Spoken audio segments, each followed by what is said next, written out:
ម្មជាតិរបស់កូនប្រុសស្រីទាំងឡាយរមែងគោរពបូជាថ្វាយបង្គំឪពុកម្ដាយរមែងទុកឪពុកម្ដាយជាអ្នកមានគុណជាទេវតាជាព្រះរស់ជាព្រះអរហន្តរហូតដល់កើនឡើងនៃព្រះមេដាបិតាគុណថាតើព្រះពុទ្ធគុណព្រះមេដាបិតាគុណមានអត្ថន័យវិសេសវិសាលយ៉ាងណាថាតើកូនប្រុសស្រីឬក៏បាសកបាសិកាត្រូវតបស្នងគុណដល់ប្រពៃយ៉ាងដូចម្ដេចកាលបើព្រះសទ្ធមរះឡើងនោះព្រះពុទ្ធគុណក៏រះឡើងដែរហើយព្រះពុទ្ធបូជាក៏កើតឡើងតាមក្រោយយ៉ាងណាមិញការតបស្នងសងគុណចំពោះព្រះសម្មាសម្ពុទ្ធដល់ប្រពៃមិនមែនគ្រាន់តែគោរពបូជាថ្វាយបង្គំឬ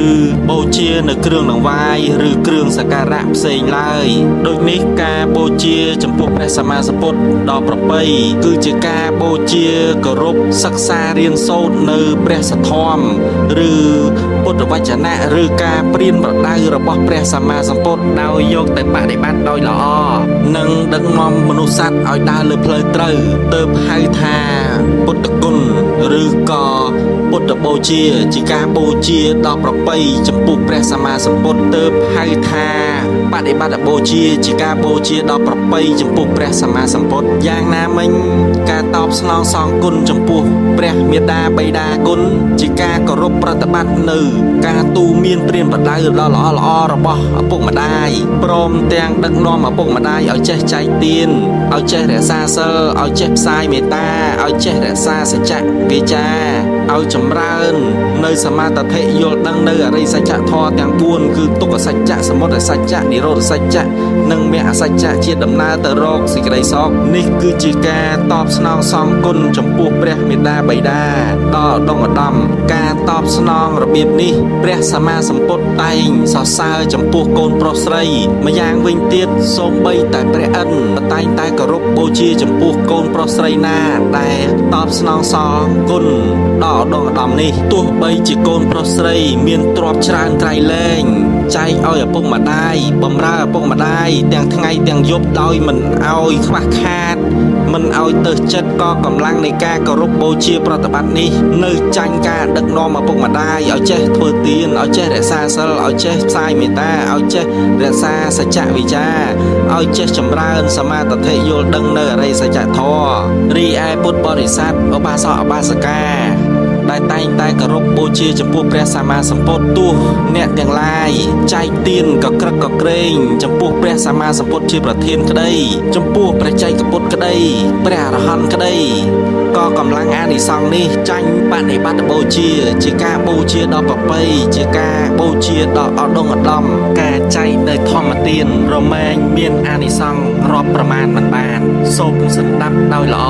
សូមសន្តាប់ដោយករណាគុណសូមសន្តាប់ដោយសន្តោសប្រណីធម្មទានឈ្នះអស់ទានទាំងពួងតែមនុស្សទាំងឡាយមិនងាយធ្វើធម្មទានភ្លើងឆេះខ្ទេចត្រីអ្វីទៀតអាណែកតែធ្វើឲ្យដែករឹងរឹតតែរឹងទុកដុតមនុស្សខ្សោយឲ្យប្រាស់ទីពឹងតែបើមនុស្សរឹងត្រាស់ដឹងសច្ចៈមិនមានអ្វីសល្អជាងគុណធម៌ខន្តីបវរតស៊ូឥតអាក់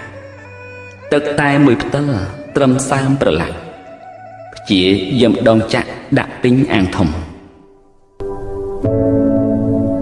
វីរោប្រែថាអ្នកថ្លាអង្អាចតោកខ្លាំងមិនខ្លាចព្រោះអាចផ្សំផ្គុំព្យាយាមខន្តីបញ្ញាអប់រំឈ្នះអស់ទុក្ខធំជួបជុំគុណគោះលទ្ធផលការងារជាតម្លៃមនុស្សធ្វើការដោយព្យុះជំរុះអភ័ព្វជំនះឧបសគ្គប្រចាក់កំណត់គុណធម៌ជាទ្រព្យជាប់តាមជីវិតមនុស្សដែលរឹងពឹងតែមិនរឹងរូសព្យាយាមជំរុះមានណាស់ក្នុងចិត្តទុនកាយវាចាមេត្តាមានពិតរឹងរិតប្រព្រឹត្តសុចរិតដូចដែកមនុស្សទឹកទុនមែនតែមិនទុនខ្សោយ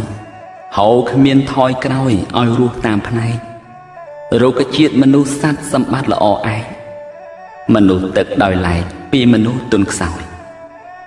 មនុស្សទឹកដូចទឹកដក់នៅទីខ្ពស់តែងហូរធ្លាក់ចុះប្រទានអំណោយមានមេត្តាចិត្តឧទ្ទិសផលឲ្យពួកប្រែតបានសោយក្តីសុខដោយសារ មនុស្សទឹកថ្លាស្អាតដោយស្រះបោខរណីសមនឹងឧបមាវិថីថ្លៃថ្លាព្រមទាំងត្រជាក់អមរិតរក្សាស្រោចសពលោកាវាចាធម្មទានមនុស្សទឹកតែងលៀងនៅគ្រឿងស្មៅគ្រូជាទីបរិភោគតាមការស្រែកឃ្លានមនុស្សទឹកសង្គ្រោះដោយការទូមានដែលអាចប្រៀបបាននឹងទឹកបរិសុទ្ធមនុស្សទឹកទទួលលៀងគ្រប់អារម្មណ៍ស្អាតស្អុយភក់ជ្រាំទ្រាំបានបំផុតមិនអមិនខឹងសម្លឹងមុះមុតចិត្តចេតសិកសុទ្ធទទួលអារម្មណ៍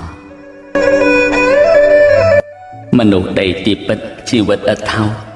ត្រត្រង់សត្វលោកដែលសិលរឹងមាំសត្វលោកបានរស់ព្រោះសិលឧត្តមមានសិលស័ក្តិសមជាមនុស្សផែនដី